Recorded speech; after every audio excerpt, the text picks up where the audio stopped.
नमस्कार, मैं रविश कुमार। 24 मार्च को जब तालाबंदी की घोषणा हुई थी तब भारत में कोरोना से संक्रमित मरीजों की संख्या 562 थी और 9 लोगों की मौत हुई थी। 13 अप्रैल की सुबह तक स्वास्थ्य मंत्रालय जब सुबह का आंकड़ा जारी करता है तो उसके हिसाब से कोरोना के संक्रमित मरीजों की संख्या 9,152 हो गई है और मरने वालों की संख्या 308। नमस्कार, मैं हूं दीपक चौरसिया। रात के 9 बजने वाले हैं और खोज खबर में वक्त है। तो सबसे बड़ी बात, अफवाह फैलाई गई, लोग इकट्ठा हुए मस्जिद के नीचे। इसके पीछे क्या किसी की साजिश थी? इस एंगल की भी जांच हो रही है। इस तालाबंदी के चलते गर्भवती महिलाओं पर क्या बीत रही है अस्पताल तक पहुंचने में। दिल्ली के किदवई नगर की एक महिला ने पुलिस की जिप्सी में ही बेटी को जन्म दिया। दोनों इस वक्त बिल्कुल ठीक हैं, लेकिन जब मिनी को अस्पताल जाने के लिए कोई गाड़ी नहीं मिली तो थाने पहुंच गई। रघुवीर नगर पुलिस चौकी जाकर कहा कि लेबर पेन में है। तभी महिला पुलिसकर्मी सुमन ने थाने के एसएचओ कुमार कुंदन को जानकारी दी और जिप्सी में बिठाकर अस्पताल की तरफ निकल पड़ी। नर्सिंग होम पहुंचने से पहले ही एक बेटी दुनिया में आ गई। सुमन और कुंदन जी को शाबाशी। लेकिन सोचिए कितनी ऐसी महिलाएं इस परेशानी से इस वक्त गुजर रही होंगी। कम से कम जिलाधिकारियों को हर गर्भवती महिला की सूची लेकर उस हिसाब से इमरजेंसी प्लान बना लेने चाहिए और सभी तक सूचनाएं पहुंचा देनी चाहिए। जब भारत में कोरोना को लेकर सिस्टम अलर्ट होने की दिशा में आया तब अस्पताल के डॉक्टर अपने सिस्टम के भीतर देखने लगे कि उनके पास पीपीई किट है या नहीं है, N95 मास्क है या नहीं, ग्लव्स है या नहीं, दस्ताने भी नहीं थे। उन्होंने कुछ दिनों तक तो इंतज़ार किया, लेकिन सबका सब्र टूटने लगा और वो आपस में चंदा करके इन चीज़ों का इंतज़ाम करने लगे। क्या ये अपराध की वजह हो सकती है?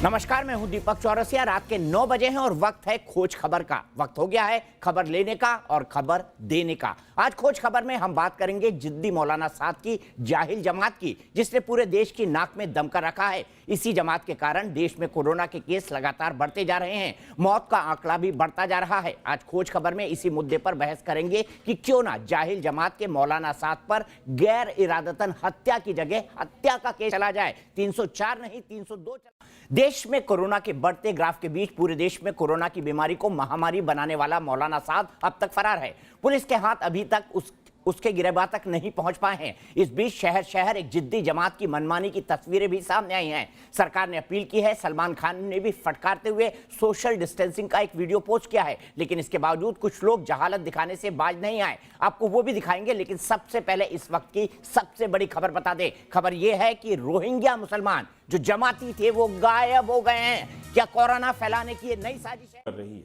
ये मुमकिन है। सौरभ शुक्ला ने जब 13 अप्रैल के प्राइम टाइम के लिए एक रिपोर्ट की जिसमें महक और गोपाल अपने नवजात शिशु को भोजन तक नहीं दे पा रहे हैं, तो बहुत सारे लोगों के दिल पिघल गए। बहुत से हाथ मदद के लिए आगे भी आए। लेकिन ये स्टोरी इस जवाबदेही की तरफ इशारा करती है कि आखिर 3 हफ्ते में हमने क्या तैयारी की, अपने सिस्टम को कितना बेहतर किया कि अब भी सारे लोग भोजन तक नहीं पहुंच पा रहे हैं, जबकि सरकारों ने भोजन की व्यवस्था की है।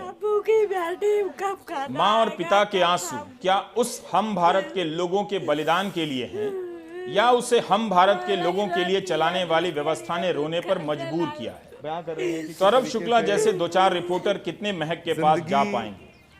आगरा का यह इंसान कुत्तों के साथ दूध समेट रहा है। हम गर्व कर सकते हैं कि यह हम भारत के लोगों के लिए बलिदान दे रहा है। इसकी भूख व्यक्तिगत नहीं है, सामूहिक बलिदान है। यह नजरिया राजनीतिक रूप से सही हो सकता है, मास्टर स्ट्रोक हो सकता है, लेकिन क्या यह नजरिया हो सकता है कि दोपहर के भोजन के लिए लोग सुबह से कतार में खड़े हों, अनाज और भोजन के लिए नौकरशाही की बनाई तरह तरह की शर्तों से जूझ रहे हों? दिल्ली के महिपालपुर के एक शेल्टर होम में लोग खाने को लेकर हंगामा करने लगे। मारपीट तक हो गई। हंगामा भी कर रहे हैं और बलिदान में भी गिने जा रहे हैं। लेकिन स्थिति यह है कि सरकार के तमाम इंतजाम के बाद भी इंतजाम कम पड़ रहे हैं। यहाँ 120 लोग थे, अचानक 170 हो गए। जाहिर है खाना कम पड़ेगा, लेकिन हम उस भूख को अनदेखी भी नहीं कर सकते जो तालाबंदी के कारण गरीबों पर बीत रही है। मुंबई से सोहित मिश्र की रिपोर्ट देखिए। 1 महीने से ये मजदूर टिन के शेड में रह रहे हैं। बिहार, बंगाल के हैं, ये अब पैदल बंगाल जाने की सोच रहे हैं। परेशानी कुर्बानी हो गई है। क्या अधिकार की जगह। पहली तस्वीर है बबीता फोगाट की। उन्होंने जब जाहिल जमातियों पर सवाल उठाया, मैं इस शब्द का बहुत लंबे समय से इस्तेमाल कर रहा हूं, जाहिल जमाती। उन्होंने क्या कहा? कोरोना वायरस भारत की दूसरे नंबर की सबसे बड़ी समस्या है। जाहिल जमाती अभी भी पहले नंबर पर बना हुआ है। उन्हें धमकी आने लगी। मैं खुद कहता हूं, ये कोरोना और मौत बांटने वाला मौलाना साद है। इसकी तबलीगी जमात नहीं, तालिबानी सोच वाली जमात है। इसीलिए सबसे पहले चलते हैं बबीता के पास और एक जीता जागता सबूत जाहिल सोच का डॉक्टर कर्मवीर कर्मयोगी डॉक्टर सुधीर चंद्र अग्रवाल भी मेरे साथ जुड़े हुए हैं, जिन्हें बुरी तरह मारा गया। अपने हॉस्पिटल बेड से मेरे साथ जुड़े हुए हैं। आप देख सकते हैं लेटे हुए हैं, पट्टी लगी हुई है, लेकिन शर्म यहां किसी को नहीं आएगी। ना तौसीफ खान जो कि एडवोकेट है, तबलीगी यानी तालिबानी जमात से जुड़े हुए, वो भी यहां बैठे हुए हैं। मोहम्मद शाहिद भी यहां बैठे हुए हैं। ये एडवोकेट ऑन रिकॉर्ड हैं। मौलाना मौत और कोरोना बांटने वाले मौलाना साद के एडवोकेट ऑन रिकॉर्ड हैं।